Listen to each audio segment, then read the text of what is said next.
আসসালামু আলাইকুম রহমতুল্লাহি ওবরাকাতুহু। আলহামদুলিল্লাহ, আশা করি আপনারা সকলেই ভালো আছেন। দিনী আলোচনা আপনাদের সবাইকে স্বাগতম। আমাদের এই দিনী আলোচনা আজকের বিষয়বস্তু হবে সাপ্তাহিক গুরুত্বপূর্ণ আলোচনা। তো আজকে যে আলোচনাটা থাকতেছে সেটা হচ্ছে অন্যায় কাজ যারা করে তাদেরকে হাত দ্বারা বাধা দেওয়া, আর হাত দ্বারা বাধা দিতে না পারিলে কথা দ্বারা তাদের বাধা প্রদান করা, আর এই কথা দ্বারাও যদি বাধা প্রদান করতে না পারে তাহলে অন্তর দ্বারা ঘৃণা করা, ওই খারাপ কাজটাকেও ঘৃণা করা এবং যারা ওই অন্যায় কাজ করে তাদেরকেও ঘৃণা করা।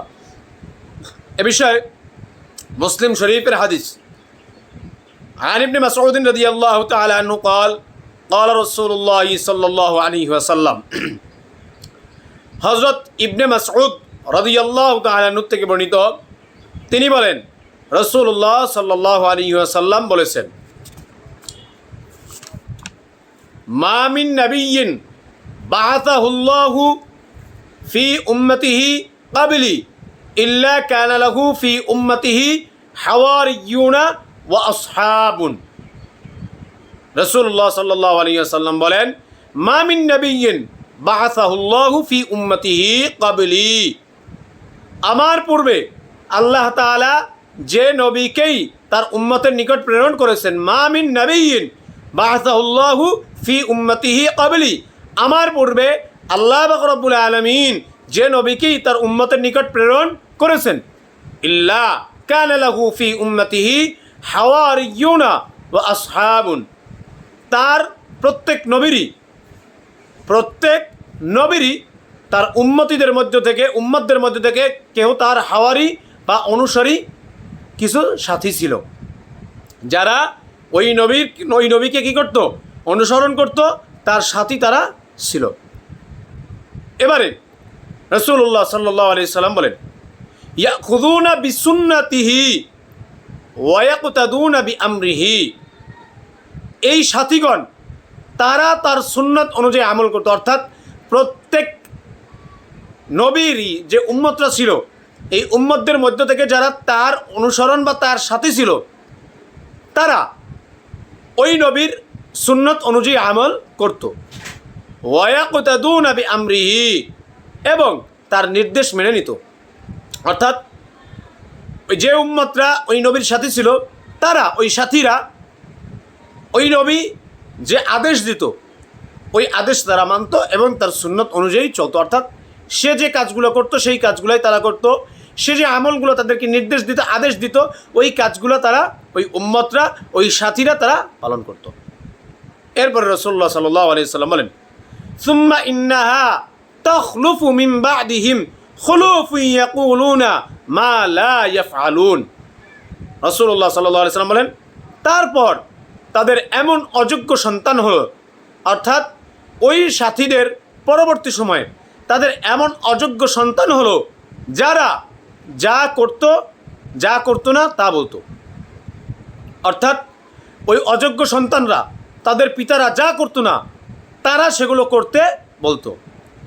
ওয়া ইয়াফআলুনা মা লা ইউমারুন, আর যা নির্দেশ তাদেরকে দেওয়া হতো না, অর্থাৎ তাদেরকে যেই নির্দেশ দেয়নি, তাদের পিতারা নবীরা যেই নির্দেশ দেয়নি, তাদের ওই অযোগ্য সন্তানরা ওই নির্দেশগুলো দিত, তা তারা করত। মানে যেই নির্দেশগুলো তাদেরকে দেওয়া হয়নি যে এই কাজগুলো তোমরা করবা না, এই নির্দেশগুলো তাদেরকে দেওয়া হয়নি, তারা তাই করত। এরপর রাসূলুল্লাহ সাল্লাল্লাহু আলাইহি ওয়াসাল্লাম বলেন, ফামান জাহাদাহুম বিয়াদিহি ফাহুয়া মুমিনুন। সুতরাং এবারে এই যে যারা এই অযোগ্য সন্তান, তারা যেই কাজগুলা তাদেরকে আদেশ করা হয়নি তারপরও তারা করত, যা বলতে বলা হয়নি, যা করেনি সেগুলো তারা বলতো যে এগুলো করেছে। সুতরাং রাসূলুল্লাহ সাল্লাল্লাহু আলাইহি ওয়াসাল্লাম বলেন যে এরপরে যে ব্যক্তি এই তাদেরকে হাত দ্বারা বাধা প্রদান করতে পারবে সে কামেল মুমিন হবে। ফামান জাহাদাহুম বিয়াদিহি ফাহুয়া মুমিনুন। সুতরাং যে ব্যক্তি হাত দ্বারা তাদের বাধা প্রদান করলো সে কামেল মুমিন হয়ে গেল। সুবহানাল্লাহ। ওয়া মান জাহাদাহুম বিলিসানিহি ফাহুয়া মুমিনুন। আর যে ব্যক্তি হাত দ্বারা বাধা প্রদান করতে পারলো না, অক্ষম, সে যদি কথা দ্বারা তাদের বাধা প্রদান করে তাহলে সেও মুমিন। এরপরে রাসূলুল্লাহ বলেন, ওয়ামান জাহাদাহুম বিকলবিহি ফাহুয়া মুমিনুন। এরপরে যে ব্যক্তি জবান দ্বারাও তাদেরকে বাধা প্রদান করতে পারলো না, কিন্তু সে অন্তর দ্বারা তাদের কর্মকে খারাপ জানলো এবং তাদেরকেও খারাপ জানলো, সেও মুমিন। ওয়ালাইসা ওয়ারাআ যালিকা মিনাল ঈমানি হাব্বাতু খারদালিন। রাসূলুল্লাহ সাল্লাল্লাহু আলাইহি ওয়াসাল্লাম বলেন, এদের ছাড়া, এই যারা হাত দ্বারা নিষেধ করতে বাধা প্রদান করলো, যারা জবান দ্বারা বাধা প্রদান করলো, এরপরে অন্তর দ্বারা ঘৃণা করলো বা অন্তর দ্বারা কাজটাকেও ঘৃণা করলো, এদের ছাড়া যারা আছে, যারা হাত দিয়েও বাধা দেয়নি, জবান দিয়েও বাধা দেয়নি, অন্তর দিয়েও ঘৃণা করে না, ওয়ালাইসা ওয়ারাআ যালিকা মিনাল ঈমানি হাব্বাতু খারদালিন, এদের ছাড়া অন্যদের মাঝে যারা এই কাজগুলো করেনি বা করবে না, করতে পারে না, তাদের মাঝে সরিষার দানা পরিমাণও ঈমান নেই। তাদের মাঝে সরিষা দানার পরিমাণও ঈমান আর বাকি নেই।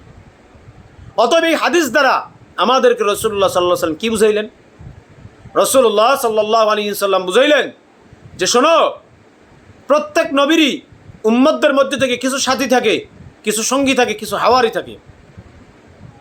এই যারা সাথী থাকে, যারা হাওয়ারি থাকে, তারা ওই নবীর সুন্নাত অনুযায়ী আমল করে এবং রসুল যে আদেশ করে, নবী যে আদেশ দেয়, এই আদেশ তারা পালন করে, মেনে নেয়।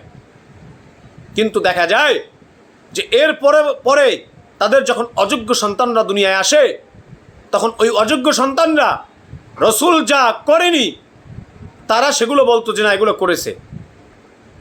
রসুল যা নিষেধ করেছে তারা সেগুলোই করত, বা যেগুলো নিষেধ করেনি যে না এগুলো নিষেধ না, কিন্তু তারা তা নিষেধ বলতো। এরকম করে তারা বেদাত সৃষ্টি করত। রাসূলুল্লাহ সাল্লাল্লাহু আলাইহি ওয়াসাল্লাম বলেন যে এই রকম লোকদেরকে যারা হাত দ্বারা বাধা প্রদান করবে তারা কামেল পরিপূর্ণ মুমিন। যারা হাত দিয়ে পারেনি, জবান দিয়ে প্রতিবাদ করবে, বাধা প্রদান করবে, সেও মুমিন। আর যে এই জবান দ্বারাও পারেনি কিন্তু সে অন্তর থেকে তাকে ঘৃণা করেছে, তার কাজকে ঘৃণা করেছে, তাহলে তার মধ্যে ঈমান আছে। এর বাহিরে যারা আছে তারা যদি এগুলো না করতে পারে, তাহলে মনে রাখবো তাদের অন্তরের মধ্যে সরিষার দানা পরিমাণ ঈমান আর বাকি নেই। অতএব আমাদেরকে অবশ্যই পরিপূর্ণ মুমিন হতে হলে, পরিপূর্ণ ঈমানওয়ালা হতে হলে আমাদেরকে এই সমস্ত বিদআত যেগুলো রসুল করেনি, রসুলের পরবর্তী সময়ে সাহাবায়ে কেরাম করেনি, এরপরে যারা আছে তারা করেনি, এরপরে যারা আছে তারাও করেনি, এই আপনার কিছুদিন পূর্বে কিছু হয়তো 100 বছর বা 200 বছর আগে এসে যেগুলো নতুন উদ্ভাবিত হয়েছে এবং এগুলোকে রসুল করেছে, সাহাবায়ে কেরাম করেছে, এগুলো বলে চালিয়ে দিয়েছে, এই সমস্ত বেদাতকে যারা হাত দিয়া বাধা প্রদান করতে পারবে তারা মুমিন, যারা জবান দিয়ে বাধা প্রদান করতে পারবে তারাও মুমিন, যারা অন্তর দিয়ে তাদেরকে ঘৃণা করবে, তাদের এই কাজটাকে ঘৃণা করবে, তারাও মুমিন। এর বাহিরে যারা আছে, যারা এগুলো করতে পারবে না, তারা মুমিন নয়। অতএব বোঝা গেল আমাদেরকে অবশ্যই বেদাতের বিপক্ষে সব সময় সোচ্চার থাকতে হবে, সোচ্চার থাকতে হবে। বেদাত যারা করে তাদেরকে শক্তি থাকলে হাত দিয়ে বাধা প্রদান করতে হবে। যেমন আমাদের রাষ্ট্রপ্রধান, তার হাত দিয়ে প্রশাসন আছে, হাত দিয়ে বাধা প্রদান করার ক্ষমতা আছে। এবারে যদি সে বাধা প্রদান না করে, এই উরুজ মাহফিল, এই ভণ্ডামি, এই উরুজ মাহফিল যেগুলোকে বলা হয়, এই যে ভণ্ডামি যেগুলোকে বলা হয়, মাজার পূজা, এই সমস্ত নতুন নতুন বেদাত, এই যে আপনার দাঁড়ায় মিলাদ পড়া, এরপরে এই যে আপনার খাওয়া, আপনার এই যে 41 বিভিন্ন ধরনের বেদাত যেগুলো আছে, এগুলোকে সে যদি বাধা প্রদান না করে, তাহলে বোঝা গেল তার মধ্যে ঈমান নেই। এরপরে যার জবান দ্বারা বাধা প্রদান করার ক্ষমতা আছে, সে যদি জবান দ্বারা বাধা প্রদান না করে, তাহলে বোঝা গেল তার মধ্যেও ঈমান নেই। অন্তর দ্বারা ঘৃণা করে না, সে এই কাজকেও ঘৃণা করে না, তাহলে বোঝা গেল তার মধ্যেও ঈমান নেই। অতএব আমাদেরকে পরিপূর্ণ ঈমান হতে হলে অবশ্যই অন্যায় কাজ যারা করে তাদের ওই কাজকে সম্ভব হলে হাত দ্বারা বাধা প্রদান করতে হবে, নতুবা জবান দ্বারা বাধা প্রদান করতে হবে, নতুবা অন্তর দ্বারা ওই কাজকে এবং ওই যে অন্যায় কাজ করে তাকে ঘৃণা করতে হবে। যদি এটা করতে পারি তাহলে বোঝা যাবে আমার মধ্যে ঈমান অবশিষ্ট আছে। এবারে আপনারাই সমাজে দেখেন, আমরাই সমাজের দিকে তাকাই, কত প্রকারের বেদাত যে সমাজের মধ্যে চলতেছে, কিন্তু আমরা কয়জনের প্রতিবাদ করি? একজন আলেম, খাঁটি আলেম, হক্কানি আলেম, সে যদি এর বিপক্ষে দাঁড়ায়, প্রতিবাদ করে, দলিল দিয়েও প্রতিবাদ করে, তাহলে তার পিছনে হাজার হাজার জনতা লেগে যায়, তাকে কিভাবে আপনার করা যায়, লাঞ্ছিত করা যায়। তাহলে কি হলো এটা? এটা একজন মুসলমানের কাজ হলো? রাসূলের এই হাদিসে যে আমাদেরকে আদেশ দেওয়া হয়েছে সেগুলো কি হলো? হইল না। এজন্য আসুন আমরা সবাই বেদাত মুক্ত জীবন করি, বেদাত মুক্ত সমাজ করি, বেদাত মুক্ত ইসলাম করি। আল্লাহ পাক রব্বুল আলামিন আমাদের সবাইকে বেদাত মুক্ত ইবাদত করার, বেদাত মুক্ত ইসলাম পালন করার তৌফিক দান করুক। আমিন। ওয়া আখিরু দাওয়ানা আনিল হামদুলিল্লাহি রাব্বিল আলামিন। আসসালামু আলাইকুম ওয়া রাহমাতুল্লাহি ওয়া বারাকাতুহু।